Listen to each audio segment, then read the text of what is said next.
like, bro. She got a kid. Look at his back. Oh my god.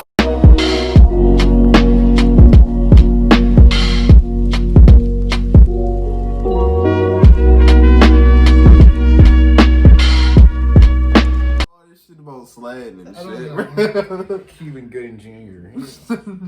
I look like everybody. I've been calling Malcolm X, Cuban Gooding Jr., Brother Malcolm. I'm like, Brother Malcolm. All right. Hey, what's up? Welcome back to another reaction. Today we're reacting to Louis C.K. Nigger Jim. Yeah. You know, hey, Louis C.K. is funny. He's really funny. Yeah. Like I remember we were reacting to the. He was talking about when he was smoking. Yeah, he's like it's like the most like realistic description of like what it actually is. Yeah, like, when so, I would think like he would what he would be thinking about. Good. If y'all enjoying these reactions, make sure that like button, subscribe, and share, man. It's the road to 10K subscribers. Like, we finna make this. I try to be a good dad, but you know, like the life just kind of takes off. And kids start, you know, they get their own ideas, and my 9-year-old, she's just figuring out about lying. And that's a tough thing. It's hard to roll that one back. Did you say wine? Because lying is pretty amazingly useful in life. So how do you tell a kid not to use a thing that just solves every possible problem? Like magic. How do you... Because that's why kids lie, because they're in trouble. They lie because they're in more trouble than they can take. You know, because kids, when a 9-year-old lies, it's not for some weird Machiavellian, you know. Do you know what my teacher said about you? It's interesting. They don't just make shit up. They lie because they're in trouble. And it's more than they get, because trouble is too much for a kid. Trouble, for grown-ups, we can take trouble. We don't care. We just go, oh, I'm sorry. Am I in trouble? What? We don't care. But to a little kid, trouble is like this horrible, did you take the chocolate? Oh, yeah, like that. And she did, and she has What have I done?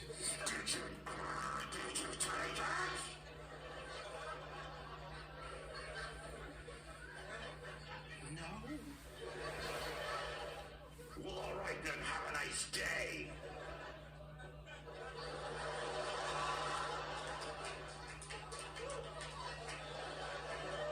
How do you then tell her, yeah, don't ever apply that perfect solution again to terrifying things? Mark Twain once said, a man who always tells the truth doesn't have to remember what he said. And that's great. But Mark Twain also said there once was a big black guy named Nigger Jim. So, I don't know if... You gotta recognize the concept. Mark Twain, he put it in the books for a reason. Awesome.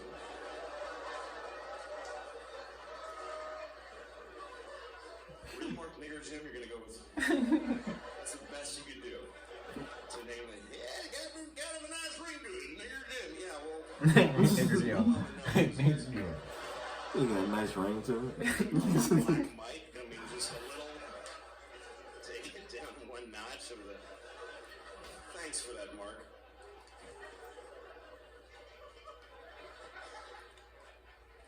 Anyway, so while we're in this area, now that I know you guys are cool.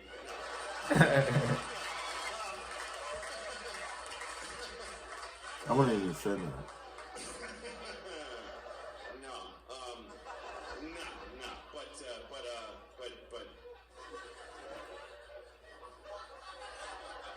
This is a story that takes place. I gotta tell you the story. It's kind of a messy story. It takes place over a lot of years because it started with my friend Mike, who told me this story. This happened to him back in the 90s.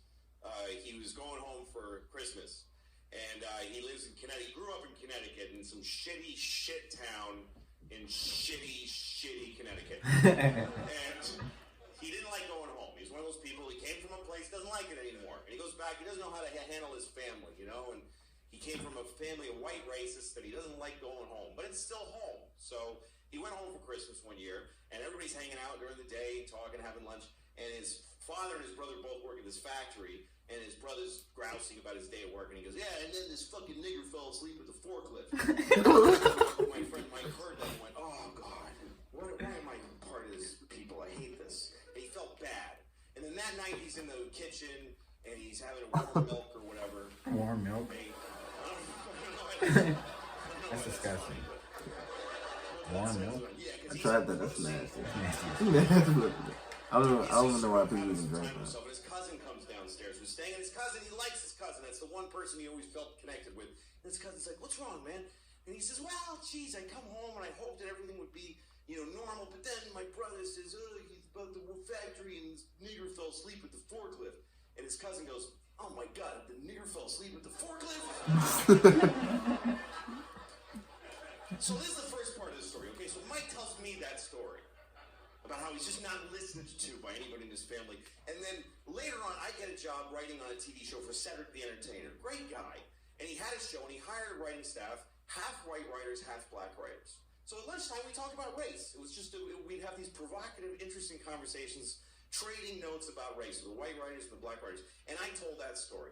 I told the whole thing about the guy, the forklift, and then the cousin saying, the forklift. And then one of the writers, a black writer, he goes, "There's nothing worse than a nigger falling asleep in the forklift." Making it harder for the rest of us. That's why Leo got. That's why That's Leo why got Leo got his foot ran over. That Leo got his foot ran over. Like he's falling asleep He's in the falling. forklift. Nigga smoking before A year work. later, I'm hanging out with my friend Dino. Dino's Greek. He has no dog in Greek? the race. What does that matter? He's Greek. Greeks aren't white or black. He's just got a big nose. And he's just Greek. They just stand there. His right plays and shit. It's fucking- I told Dino the whole story. I told him about the guy, the forklift, and then the black writer, and then Dino says, "How do you fall asleep at a forklift?" Yeah. Like,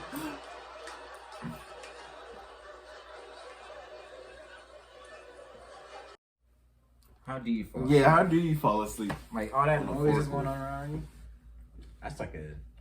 That's like one job. Like you gotta be paying attention. Like He had to be on you something. had to be paying attention. You can kill somebody. Yeah, I'm like, and he's a black dude. He said Oh, it was a nigger, so had to be.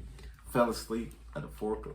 That's weird. I'm like, was he tired? Did he know he had to go to work tomorrow and be on that forklift?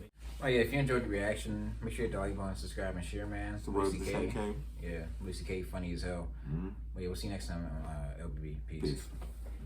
Lord.